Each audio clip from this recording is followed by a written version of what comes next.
Alors, Irène Brisson, musicologue. J'ai enseigné l'histoire de la musique au Conservatoire de musique pendant presque 35 ans.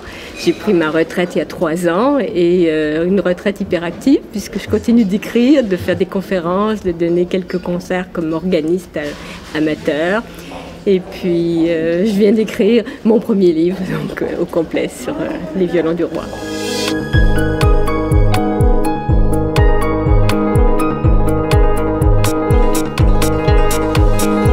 Moi, de mon côté, je les ai vus naître il y a 25 ans.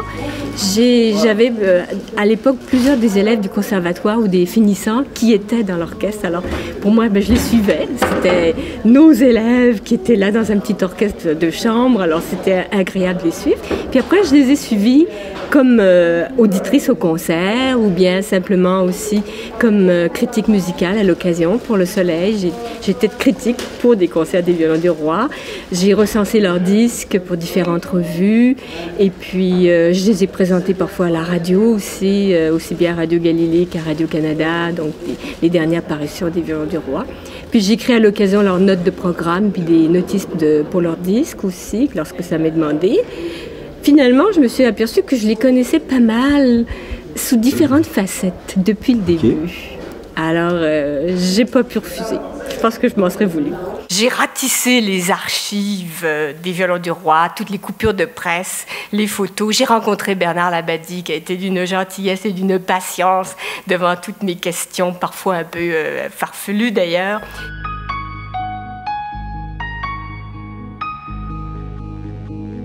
D'abord, toute la cuisine interne. Moi, je me suis dit, bon, c'est beau, on va à un concert tout à l'heure, on va avoir un beau concert au Palais Montcalm, ça coule de source, on va applaudir, puis rendez-vous au prochain concert. Mais c'est pas tout à fait ça. C'est que pour en arriver là, il y a eu des heures de travail de la part du chef, des musiciens, mais il y a eu toute la logistique, toute l'opération interne qui a rendu possible matériellement ce concert-là. Et c'est ça que je pense que les gens vont aussi découvrir. C'est tout le travail qui se fait en coulisses pour que nous, on aille au concert et qu'on soit content de ce concert-là. Moi, j'ai fait une banque de photos de mon côté. J'ai regardé des milliers de photos. Et tout le monde a mis son grain de sel. Je pense que les violons sont allés choisir, en ont rajouté d'autres. J'ai vu des photos, j'ai dit, tiens, ça, c'est pas de moi que ça vient. Bon, tant mieux. D'autres, j'ai dit, je les ai eues. Parce que j'en voulais quelques-unes mordicus, là. Des photos auxquelles je tenais parce qu'elles donnaient l'humanité. C'était pas juste des musiciens qui posent, c'était aussi des gens comme vous et moi qui font de la musique, qui ont le plaisir de jouer, de communiquer par la musique, puis de le partager.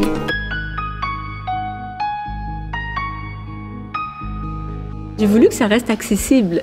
J'ai voulu que ce soit très grand public.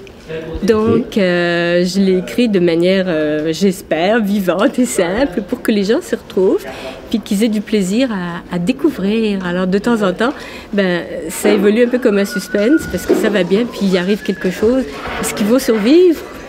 On règle les problèmes, on repart. Bon, il y a encore une autre tuile. Qu'est-ce qui va se passer? Comment ça va se faire? Donc, on les suit un peu au fil de leur carrière avec les hauts et les bas, pour en arriver 25 ans plus tard à ce que j'appellerais un triomphe assez phénoménal. Aller à Carnegie Hall, faire triompher avec des ovations debout, aller Walt Disney Concert Hall à Los Angeles, même chose. C'est quand même extraordinaire de voir l'ascension de ce petit groupe, tellement modeste au départ.